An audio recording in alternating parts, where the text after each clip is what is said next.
السلام علیکم ګران دوستانو، خدای دې وکړي چې جوړ او روغ به یې.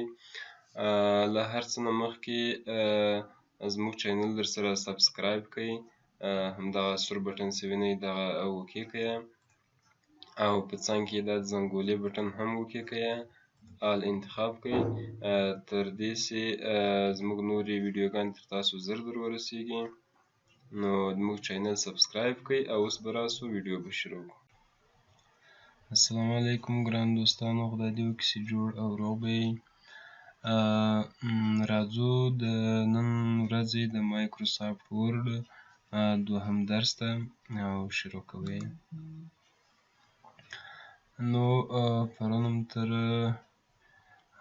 کلیر آل فورمټ پورې ویلی و چې کلیر آل فورمټ هم پوهېږو کوم فورمټونه چې سټایلونه ورکړي وي او هغه سلیکټ کوو، انتخابوو او څه شی ورباندې کلیر آل فورمټینګ ورباندې اوکې کوو تر څو هغه فورمټونه یې له بینه ولاړ شي. نو راځو دې علامتو ته. دا ټول علامتونه لرو، موږ غواړو له هر یوه نه استفاده وکړو. مثلا سوڅه علامت ده، اوکې کوو او لیکنه شروع کوو ورباندې. السلام علیکم ورحمة الله وبرکاته. مثلا ده چې انټر وایو اتومات به دوم راسي، دریم ښه انټر او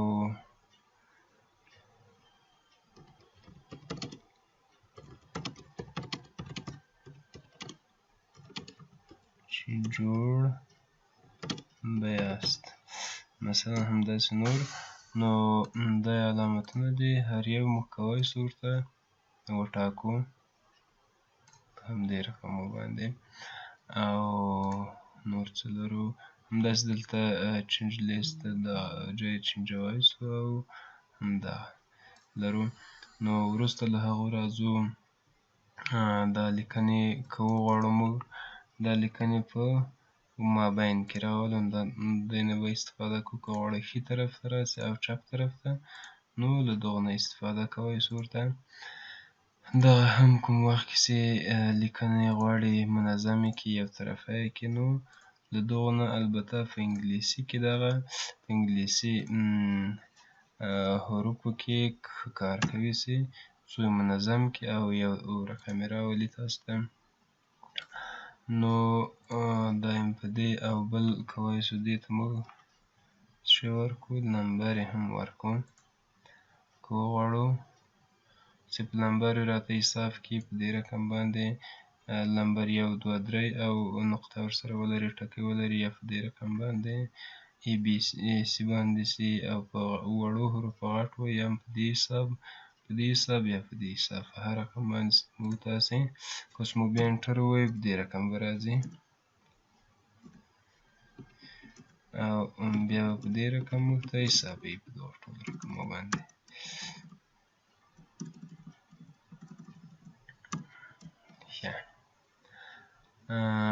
بل لرو موږ دلته دغه حسابونه لرو، په دې رقم یې لرو، په دې رقم باندې لرو چې هغه موږ ته په دې رقم باندې راولي. او وروسته له هغو موږ څه شی لرو، ښه لیکنه. راځو چې لیکنه موږ ته څنګه وکړي. نو که موږ تاسې غواړو چې لیکنې طرف بدل کړو چې له کومې خوا ولیکل شي. اوس ګورو که موږ لیکو نو له چپې خوا نه لیکل کېږي، په ښي طرف باندې ځي. او موږ ورته وایو دلته راځو ډایرکشن یې بدلوو، ډایرکشن یې له ښي طرفه کوو. موږ ورته وایو ډایرکشن یې موږ ته له ښي طرفه کړه. نو دلته هم کولی شئ او دلته هم کولی شئ، که چېرته دا اوکې کړو هم داسې راځي، او که دا اوکې کړو بېرته چپې خوا نه کېږي. خو د دې او د ډایرکشن فرق شته. نو فرق یې په دې ځای کې ده، کله چې موږ له دې ځای نه ښی طرف انتخاب کړو، ښی طرف. اوس غواړم زه ولیکمه عبدالمتین سروري او ورپسې غواړم انګلیسي یو څه شی لیکمه، نو که ای بي فکر دې د ښي طرف ته یې راوسته، نو دلته مشکل په خط کې راغی او خط نامنظمه شه. که موږ ډایرکشن انتخاب کړو او په دې رقم باندې او دا هم له ښي طرف نه وي، نو زه اوس ولیکم عبدالمتین سروري، او دلته زه به یې انګلیش ته واړوم او بیا ولیکم عبدالمتین. نو پام دې دسې له ښي طرف نه شروع کیږي او په چپ طرف باندې حرکت کوي، لیکنه ځي. نو ډایرکشن فرق په دې کې څه ده.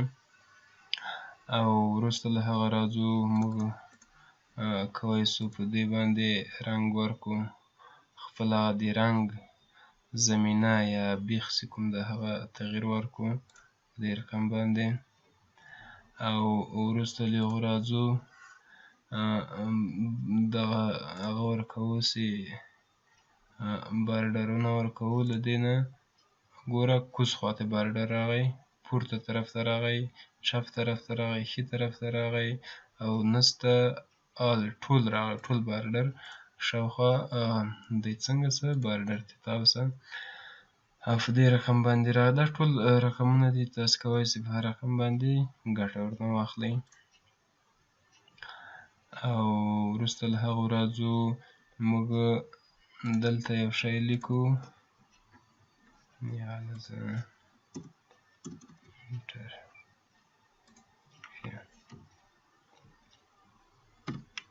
احمد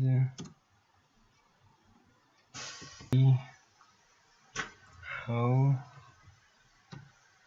نب. نو په دې رقم باندې دغه موږ ورته وایو سورټ، یعنې له ا نه شروع کړه ته زیډه پورې راته تنظیم کړه، او یا یې له زیډ اول کې راوله او ا اخر ته بوځه. نو موږ ته به څنګه کوي په دې رقم باندې کلم سورټ وایي. دلته به څه شي پاراګراف ورته وایي، ټکزټ به یي، او که چېرته نمبر و یا تاریخ و دغه ځای تغیر کیږي. نو اوس به له ا نه شروع کیږي تر زیډ پورې. که اوس موږ ورته ووایو چې سرچپه یې راته تاو کړه، ګوره چې زیډ زینب پورته راغی او ا احمد چې و دا کښته ولاړ. او که موږ بیرته ورته ووایو بیرته موږ ته جوړ کړه، له ا پورته راوله او زیډ یې اخر ته بوځه، نو بیرته موږ ته همهغه رقم واړوي. او وروسته له هغه څه لرو، ښه بل موږ لرو پاراګراف. دا علامت که چېرته موږ وکښېږدو موږ ته ټول پاراګرافونه ښیي چې پاراګراف په کوم ځای کې پرې سوی ده او نوی پاراګراف شروع سوی ده. دا علامتونه په هر ځای کې چې راغلي دي دا څنګه دي، دغو ته پاراګراف ویلی سو. او چېرته که موږ سپیس ولرو، فاصله ولرو، نو په هغو ځایو کې به دغه نقطې علامې موږ ته کېږدي، نو په هغه به هم پوه سو چې کوم ځای کې مثلا په دغو ځای کې موږ سپیس لرو ګورو نقطه راغلې، په دغو ځای کې سپیس لرو نقطه راغلې. دلته هر ځای کې چې سپیس ولرو نو هلته موږ ته نقطه راولي. پاراګراف یعنې څه. ښه دا د سلیکشن وباسو، نو بارډر. او دلته موږ وایو چې دا هم ګولوو ورته وایو بیا پیسټ کړو په دې رقم باندې. دا پاراګرافونه کوم ځای کې که موږ دغو پسې نوشته وکړو، یو دلته تاسې ښه ورباندې پوه شئ. نو که دلته موږ نوشته وکړو دا ټول موږ ته څه شي حسابېږي، یو پاراګراف حسابېږي. او که چېرته موږ دلته نوشته وکړو او بیا انټر ووهو، بیا کښته راځو بل خط شروع کړو، دا پاراګراف ځان ته شروع شه. نو دغه چې کوم ده دغه تر دغو ځایه پورې دا یو پاراګراف شه، دا بل پاراګراف شه، دا بل شه، دا بل شه، او دا کښته نو ټول ځان ته دي، دا بل پاراګراف. نو که اوس موږ ورته ووایو چې دا پاراګرافونه موږ ته ښکاره کړه کوم ځای کې بیل سوي دي، دا به وکښېږدو. ګوره یو پاراګراف، دا ټول بل پاراګراف شه، دا بل شه او دا بل، کښته هم په دې رقم باندې پاراګرافونه معلوم دي. ښه بل راځو ګورو دلته چې دغه هیډینګ 1 هیډینګ 2 دا څه کار کوي. نو که چېرته موږ یو لیکنه دلته کړې وي دغه خط مثلا د دغو سایز هم ور پورته کړی وي، رنګ هم همدا ورکړی وي، نو غواړو یو بل ځای کې مثلا یو کتاب لیکو، یو بل ځای کې هم یو کلمه وي په دې رنګ او په دې سایز او په دې رقم باندې کوو، نو هغه هر وارې راځو دا سلیکټ کوو، دلته راځو سایز مو د هغو بل ما اوس هم له یاده ووت چې څو وله، دلته سایز ورته ټاکو، بیا رنګ ټاکو، بیا هغه رقم جوړوو. نو دا کار مشکل کېږي موږ لپاره، او ځکه دا ځان ته به سایز نامعلوم وي. که دلته اوکې کوو دا څو ده 18 سایز ده، دلته اوکې کوو 22 سایز ده. نو له هغو نه ښه خبره او اسانه دا ده چې دغو لپاره راسو هیډینګ 1 انتخاب کړو، نو ګورو کوم فرمټ چې دلته جوړ شوی و دلته هم هغه سایز هغه فرمټ راغی. که دلته ورباندې اوکې کړو او دلته بیا هیډینګ 1 انتخاب کړو نو دا به هم اتومات څنګه ځي هغو ته واوړي. نو دلته موږ کولی شو په دې ځای کې موډیفای په دغو ځای کې تغییر ورکړو، خپل سټایل ته چې هر رقم غواړو جوړ یې کړو، په دې رنګ کې غواړو، نور هر څه دلته تغییرات پکې راوستی شي، سایز تغییرات پکې راوستی شو، فونټ تغییرات پکې راوستی شو، نور زیات تغییرات شته کې چې ګوره. نو که موږ دلته د یو ته تغییر ورکړو نو په ټول کتاب کې به ټولو عنوانونو کې به د رنګ او د سټایل تغییر څنګه شي راشي.